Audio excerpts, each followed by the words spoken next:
On the evening of December 31st, 1974, President Gerald Ford signed a piece of legislation that most Americans had never heard of. It was buried inside a bill about international development assistance. There were no cameras, no ceremony, and no statement from the White House beyond a brief official notice citing the legal authority used to take the action. What Ford signed that night ended a 41-year federal crime. Starting at midnight, for the first time since Franklin Roosevelt's Executive Order 6102 in April of 1933, an American citizen could legally own gold. Not gold jewelry, not gold coins with numismatic value, but gold bullion, gold bars, and gold in any form and any quantity they could afford, with no federal license required and no reporting to any government agency. The man most responsible for that moment was not Gerald Ford. Ford, according to the documented accounts, did not even know gold ownership was a felony until it was brought to his attention. He found out because a young man from New Orleans named James Blanchard III had purchased 30 seconds of television airtime and filmed himself sitting in a wheelchair, holding a gold bar, looking directly into the camera and asking one question: why can I not own this? Ford saw the commercial. He made a call.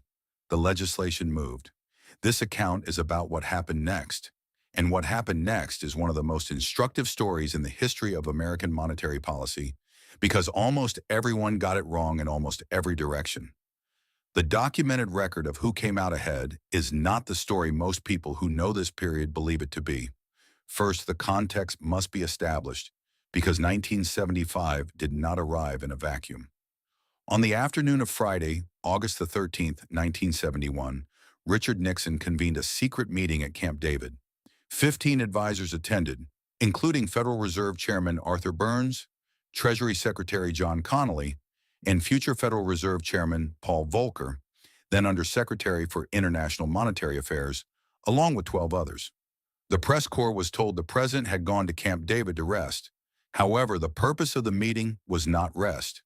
The Bretton Woods system, the framework that had governed international monetary arrangements since 1944, was collapsing. Under Bretton Woods, the dollar was pegged to gold at $35 per ounce, and every other major currency was pegged to the dollar. The system only functioned as long as foreign central banks believed the United States would actually exchange their dollars for gold on demand. By August of 1971, that belief had become untenable. The United States was running a trade deficit for the first time since the 19th century. Dollar liabilities held by foreign governments had grown to 4 times the gold the United States actually held. France had already begun demanding gold for dollars.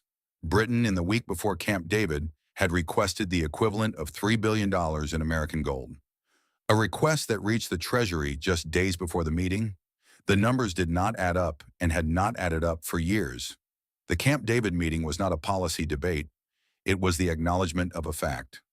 On the evening of Sunday, August 15th, while American financial markets were closed, Nixon addressed the nation. He announced the suspension of the dollar's convertibility into gold. Foreign governments could no longer show up at the Treasury and exchange their dollars for American gold. The window was closed. Nixon told the American public this would stabilize the dollar using the phrase, "Let me lay to rest the bugaboo of devaluation." The dollar, he said, would be worth just as much tomorrow as it is today. By 1973, the dollar had been formally devalued twice. By 1974, inflation was running at 12.3%. By December 31st, 1974, the dollar had lost more than a third of its purchasing power since the gold window closed. Meanwhile, gold, which had been fixed at $35 per ounce under Bretton Woods, was trading on international markets at $185 per ounce. This was the world Americans were entering on January 1st, 1975, when they could finally buy it. What happened next surprised almost everyone. Wall Street had spent 1974 positioning for a gold rush. 5 commodity exchanges rushed to list gold futures contracts, each going live on New Year's Eve, ready for the flood of American demand that was supposed to pour in the moment midnight passed. Television commentators said gold prices would double or more in the following 12 to 24 months. Gold had nearly doubled in 1974 alone. If mere anticipation of American demand could do that, what would the actual arrival of 40 million American investors do to the price? The answer turned out to be almost nothing. The New York Times documented the results 12 months later. Hess's department store chain in Pennsylvania sold 200 ounces of gold the first day and then got out of the business entirely. The Republic National Bank sold less gold in all of 1975 than it had sold in 1974, when gold ownership was still illegal. Merrill Lynch reported selling only 25 to 30% of the gold bullion it had projected selling during 1975. The International Monetary Fund's own market analysis published in 1978 was specific about what happened. The price of gold fell $30 per ounce in the first 7 days of January 1975. The people who had accumulated gold throughout 1974 in anticipation of massive American buying demand, and they existed across international markets in London, Zurich, and Frankfurt, sold into the disappointment. The wave of American investors never materialized, and without that wave, the price collapsed. By August of 1976, gold hit $112.80 per ounce, the lowest price it would ever reach again. The Americans who had bought gold the moment it became legal at $185 had lost 40% of their investment in 19 months. Here is the part of this story the official history does not tell.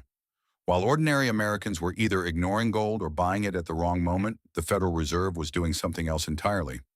Arthur Burns was the chairman of the Federal Reserve. He had opposed the legalization of gold ownership from the beginning, calling Congress's decision to lift the ban ill-timed. He feared that if Americans moved savings out of bank accounts and into gold, it would destabilize the financial system and create exactly the kind of price movements that would embarrass the dollar. Burns did not merely complain, he acted. A letter dated June 3, 1975, declassified and now held at the Gerald Ford Presidential Library, documents what Burns wrote privately to President Ford. The letter is specific. Burns told Ford he had reached a secret written understanding with the Bundesbank, the German central bank, concurred in by West German Chancellor Helmut Schmidt, that Germany would not buy gold either from the market or from another government at a price above the official price of $42.22 per ounce. The market price at the time was between $160 and $175 per ounce.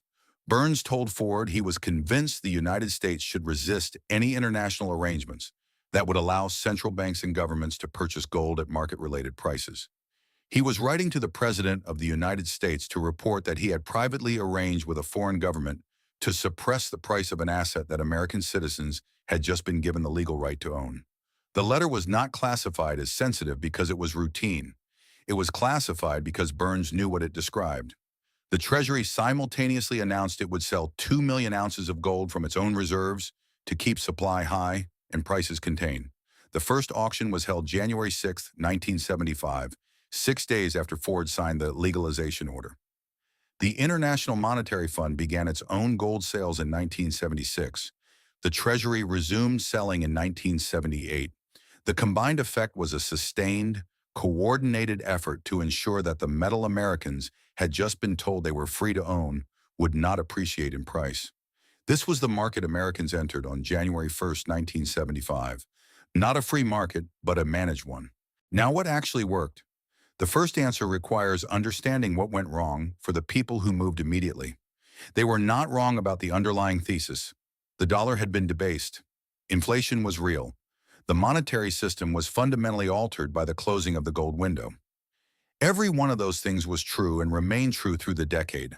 What they got wrong was timing and mechanism. They assumed legalization would immediately translate into price appreciation. It did not because the market had already priced in the expected American demand. The demand did not appear on schedule, and because Burns and the Treasury were actively selling into any price strength. The people who came out ahead were the ones who bought during the despair phase. The investors who purchased gold in 1976, when the price had fallen to $112 and the consensus had moved from gold is going to double to gold was a mistake, made a documented fortune. Gold climbed from $112 in August of 1976 to $850 in January of 1980, a gain of more than 650% in 3.5 years. The trader who called that move most precisely was a New York precious metal specialist named James Sinclair. He would later become known as Mr. Gold for what he did in the late 1970s, specifically for publicly predicting that gold would rise from $150 per ounce in 1977 to $900 per ounce and for being documented to have exited his position one day before the January 1980 peak. What the accounts of Sinclair's career rarely emphasize is where his analytical framework came from. His father was Bert Seligman, the business partner of Jesse Livermore, the legendary trader who made $100 million short-selling the crash of 1929. Sinclair grew up in a household where the mechanics of monetary crisis, institutional deception, and market positioning were not abstract concepts. They were the family business. Sinclair's call in 1977 was not a guess. It was a reading of the underlying monetary condition that other analysts had stopped looking at after the 1975 disappointment.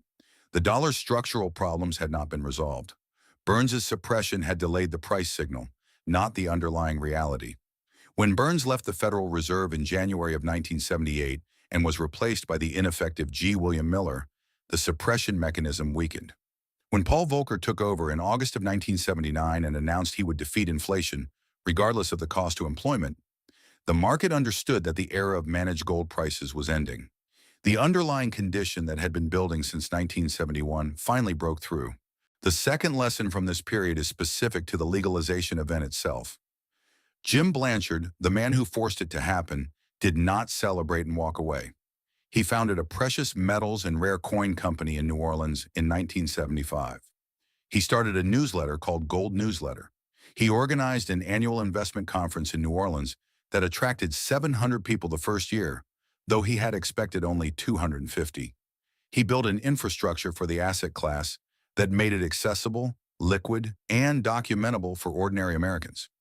His original $50 coin business eventually grew into a $150 million per year company by the time he sold it in 1988. This wasn't because he got the January 1975 timing right, but because he understood that the legalization was a beginning, not an event. The underlying monetary disorder that had made gold valuable was not resolved by Ford's signature. It was, if anything, accelerating. The third lesson is the one Burns's letter makes visible. The return of legal gold ownership in America was not, at the moment it happened, the return of a free gold market. It was the return of a managed gold market in which private citizens were permitted to participate on terms set by people who did not want the price to rise. The Treasury selling into every rally, the Fed's secret agreement with the Bundesbank, and the coordinated IMF auctions were not hidden in real time. The data was public. The Treasury announced its auctions, and the IMF announced its sales program. What was hidden was the Burns letter, the explicit documentation that the suppression was coordinated at the highest levels and designed to prevent gold from performing its historical function as a signal of dollar distress. That letter is now public. It sits in the Ford Presidential Library in Ann Arbor, Michigan, in Box 23 of the White House Central Files under Finance folder of E9. Anyone can read it. The official story of the 1974 gold legalization is a straightforward one. The government restored a right that had been suspended during an emergency. Americans were free again, and the market would work. The documented record is more specific. The right was restored, but the market was not free. The Federal Reserve Chairman had negotiated a secret agreement with a foreign government to suppress the price of the asset Americans had just been permitted to own. The Treasury began selling its reserves to achieve the same effect, and the investors who moved fastest, who bought gold the moment it became legal by responding to the most obvious signal, lost money for 19 months. The investors who won were not the fastest, they were the most patient. They bought when the thesis was embarrassing, when the consensus had moved on, and when gold was down 40% from the legal day price. That pattern, the most important trait of a generation, being available only after the consensus has given up on it, is not unique to gold in 1976. It appears in every asset class in every decade. The crowd that acts on the legible signal loses to the crowd that reads the underlying condition. The underlying condition in 1976 was a dollar that had been fundamentally altered in 1971 and had not been repaired. Burns knew it. Volcker knew it. The Germans knew it. The people who bought gold at $112 in August of 1976 knew it too. Gold hit $850 in January of 1980 and then collapsed. By June of 1982, it was back at $350. The people who had been right about gold for the entire decade watched half their gains disappear in 18 months. What Paul Volcker did to end the crisis, how it was done, and what happened to the people who held through the peak. That is the next chapter. It connects directly to what has been established here. If this exploration of the hidden forces behind the gold market has changed the way you view financial history, please subscribe and like the channel. We are dedicated to uncovering the historical truths that have been buried in the archives. Join us as we continue to map the evolution of our economic reality. The next chapter of this story will be revealed soon.